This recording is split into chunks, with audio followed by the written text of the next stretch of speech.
a necessidade de uma estrutura como essa, uma estrutura de arena, diferente de uma estrutura de autódromo. O Rio de Janeiro precisa disso, necessita disso.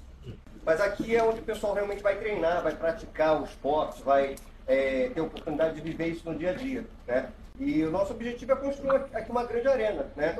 Onde as pessoas possam confraternizar, que tenha estrutura para kart, UTV, drift, a área off-road. Então, assim, é o que a nossa imaginação permitir.